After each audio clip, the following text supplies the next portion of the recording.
Hemos estado meditando en estos días acerca de la justicia, del justo por creer vivirá. Hablábamos y que, bueno, y qué significa cuál es o quién es el justo. Bien, primero, el justo por el creer vivirá. Es lo primero. Y lo fundamental es saber de qué estamos hablando cuando estamos hablando del justo. El justo es aquel que se acerca a Yahweh de sincero corazón. La espada encendida ha sido puesta a todo aquel eh, que se acerca a Yahweh buscando lo material.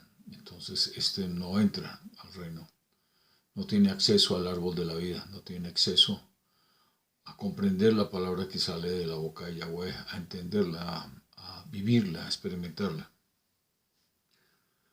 Eh, por supuesto, está en la escritura ha dicho que a los que no son sinceros, es una palabra un poco fuerte, pero a los hipócritas, Yahweh dice claramente cuando algunos se acercan diciendo, Abba, Abba, no profetizamos en tu nombre, no echamos fuera demonios.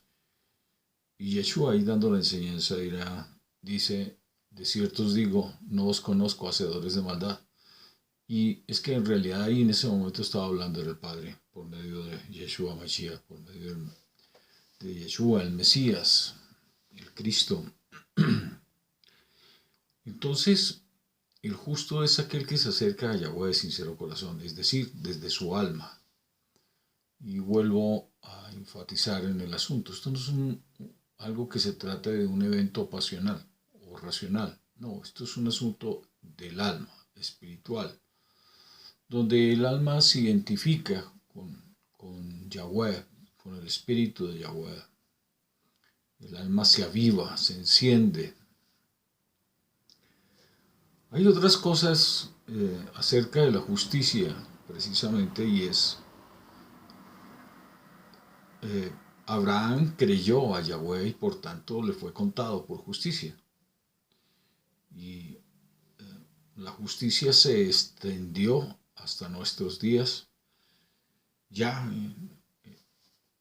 en la promesa, en la unción que Yahweh hace a Abraham y en la secuencia de esa bendición que da a Abraham, a Isaac, a Jacob. Finalmente bendice a Benjamín y ahora en la tercera vigilia los salvos, esa multitud vestida de ropas blancas es precisamente lo que Yahweh decía a Abraham, en tu simiente serán benditas todas las naciones de la tierra.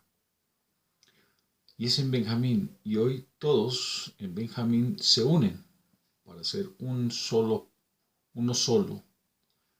Es esa multitud vestida de ropas blancas, ya no haya diferencia entre el uno y el otro. Pero sí es un asunto vital, todos son justos, es decir, nos acercamos a Yahweh desde nuestra alma, entendemos que tenemos un alma, nos conocemos, sabemos que tenemos un alma, la identificamos y buscamos la salvación de nuestra alma. Por supuesto, los religiosos creen que al andar conforme a la vida espiritual significa que entonces se vive de una forma desordenada. Y sucede algo extraño. Hay algunos evangélicos protestantes, no cristianos, el verdadero cristiano hace lo que hacía el judío nazareno, que era aplicar totalmente la ley.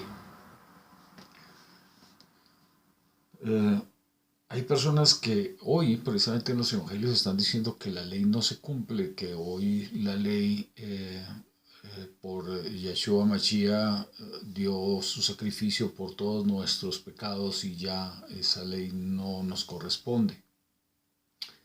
Pues yo les informo que si ustedes leen Mateo 5, 6, ustedes pueden observar ahí que es la ley levítica y él está exigiendo eso. En Juan 14 él está diciendo, si os dais a mí, guardad mis mandamientos. Realmente incluso el primer mandamiento, el más importante de todos, es el darse a Yahweh. Los teólogos, que promueven la doctrina del anticristo, los servidores del anticristo, teólogos. La teología es una ciencia que surgió hace casi 2800 años. Los primeros tratados se hacen hace 2300 años. Y estos teólogos han desordenado totalmente la verdad del Evangelio. De hecho, en la Escritura se cometió el acto más abominable sobre la faz de la tierra hasta la fecha, que fue haber introducido el nombre de Dios Deus Zeus dentro de la Escritura y haber quitado el bendito nombre de nuestro Padre Celestial Yahweh. Si usted está estudiando teología, hágalo como un asunto de conocimiento, pero no como un asunto de fidelidad, de seguimiento, porque es la doctrina del anticristo.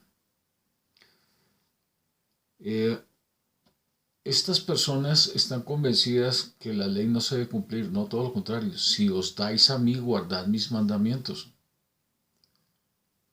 Y hay dos mandamientos que lo encierran todo en una sola palabra, que es el dar. El término dar es el original. En teología se mueve mucho hoy el término amor, moviendo la pasión de los humanos, de la humanidad. Esa palabra viene del eros, tiene como origen el eros, el deseo.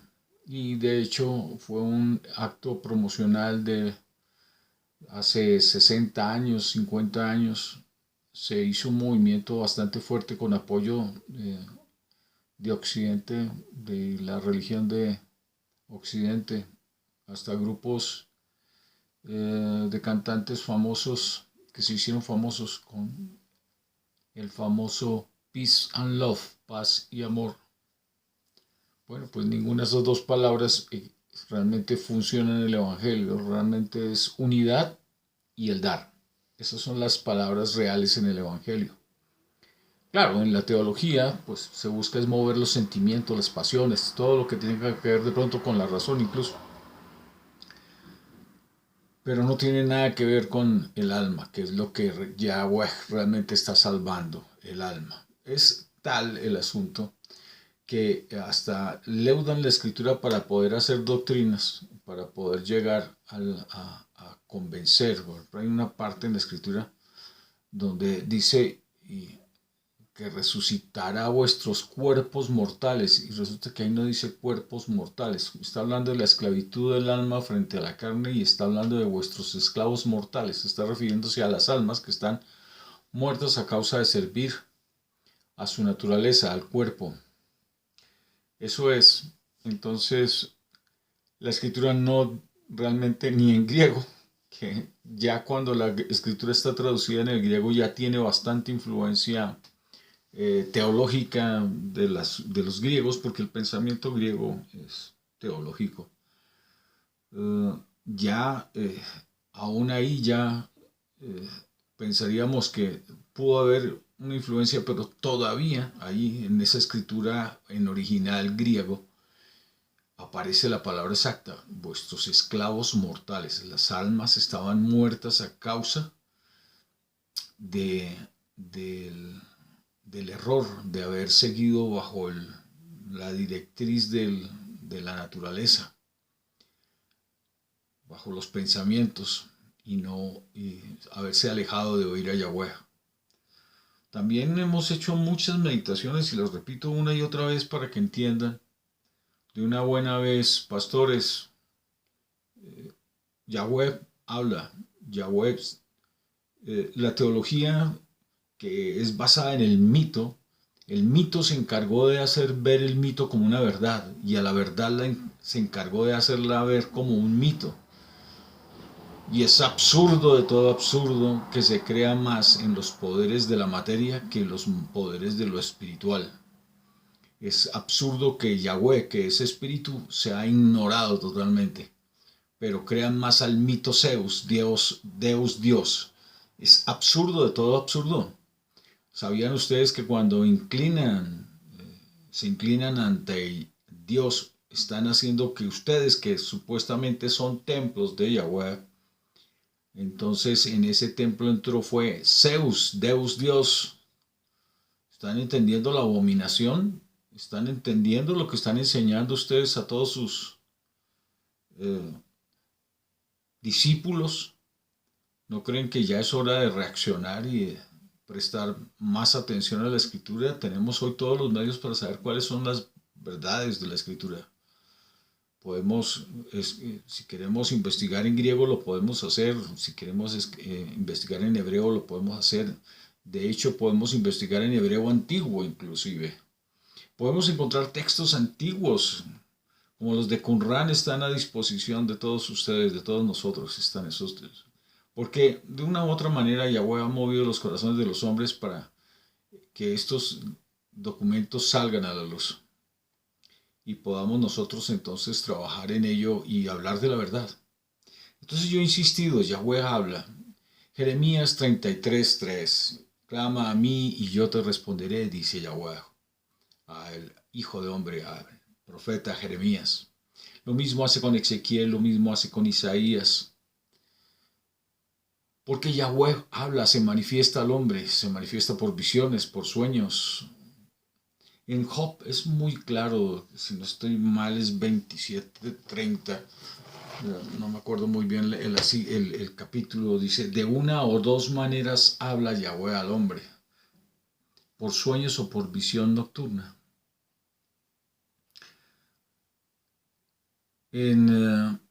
Cuando nosotros vemos en Ezequiel 34, vemos que Yahweh exhorta a los levitas, a todos los que eran los pastores de Israel, porque no habían cuidado del rebaño, era aprovechado del rebaño, y engordaban con las ovejas, con la riqueza que les daban las ovejas, pero tenían descuidado totalmente Israel.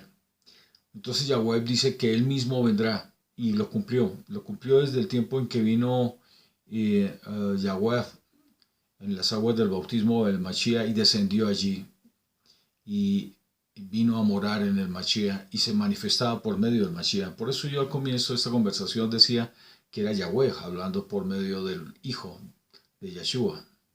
Entonces cumplió y empezó a pastorear su rebaño y no se ha ido.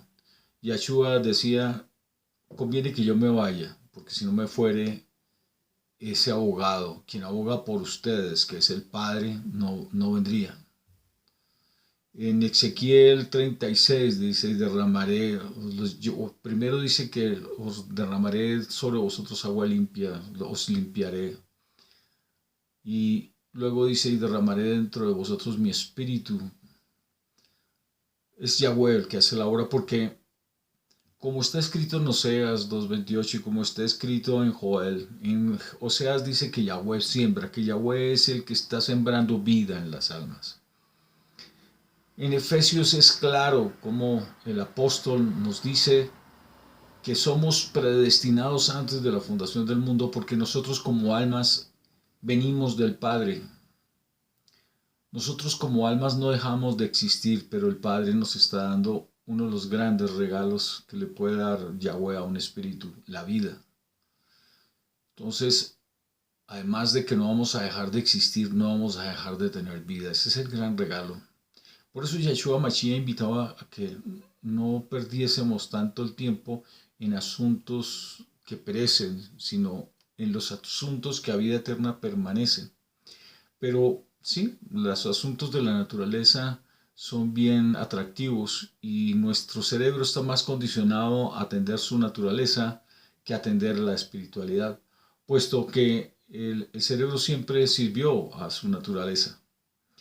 Pero es el deber del alma levantarse, dominar ese cerebro y darle calidad de vida incluso a ese cuerpo viviente en el cual habitamos nosotros. Es eso. Y la calidad de vida no significa andar en vanidades y en ostentaciones y en cosas totalmente absurdas, sino aprender a vivir en unidad, en el dar continuo, en toda paz, en todo bienestar, en mansedumbre, con valentía, con esperanza, contemplanza. Todo esto que les digo, creo que ustedes, pastores, lo han leído una y otra vez. Acabo de hablarles incluso del fruto del Espíritu. Yeshua dice incluso en Juan 16:13, y el Espíritu de verdad vendrá y os guiará a toda verdad. En Lucas 24 le dice a los discípulos, y esperen la promesa de mi Padre. La promesa del Padre es precisamente la promesa dada por el profeta Joel, capítulo 2, versículo 17, que se cumplió en Hechos 2. Estaban todos unánimes juntos y alabando a Yahweh, esperando la promesa que había sido dada por el Padre Celestial, la cual les recomendó Yeshua Mashiach que esperasen en Jerusalén. Y recibieron el Ruach HaKodesh porque creyeron. Es eso. Creyeron y recibieron el Ruach HaKodesh. Y fueron todos llenos del Espíritu. ¿Y qué sucedió ahí cuando recibieron el Espíritu puro, el Espíritu apartado de Yahweh?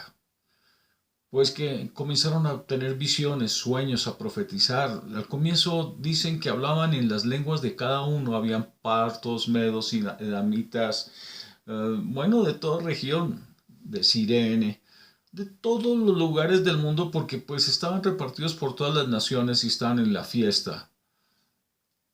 Y se reunieron todos los judíos en Jerusalén y estaban allí viendo semejante evento tan extraordinario como era que estos estaban hablando en las lenguas de cada uno de los de su región, del país de donde venían. Algo extraordinario. Bien, en Primera de Corintios 2 es claro que Yahweh dice que el espiritual no entiende estas cosas, pero el natural no entiende estas cosas, pero el espiritual recibe de Yahweh cosas que no han sido escritas siquiera. Cosas que ojo no vio ni han subido en corazón de hombre, son las que Yahweh ha preparado para los que se dan a Él. Es decir, para los que se acercan en espíritu y verdad. Yo podría contar cualquier cantidad de testimonios de una vida real, una experiencia real, de una vida práctica con Yahweh. Desde mi infancia, desde mi niñez hasta hoy, no he cesado de tener esas experiencias extraordinarias. Y no están escritas. Lo que sí está escrito es que Yahweh nos habla por visiones, por sueños o por el don de la profecía. Eso sí está escrito. Y entonces la escritura nos confirma, la Torá, el instructivo nos confirma que estas cosas así son. Iglesia que no sea guiada por Yahweh es una iglesia que está siendo manejada por el engaño, por el adversario, y les está poniendo trampa para que no alcancen la eternidad, para que no vivan en unidad, para que no vivan con esperanza, porque la esperanza solamente la da la palabra de Yahweh. Es una palabra que viene con verdad y por eso viene la esperanza, por eso viene el creer, porque es una palabra verdadera. Así será mi palabra, dice Yahweh. No volverá a mí vacía, sino que hará todo aquello para lo que la envié. Entonces, aquí no pararía yo de seguir hablando de la escritura. Entonces, ya hablamos de la salvación.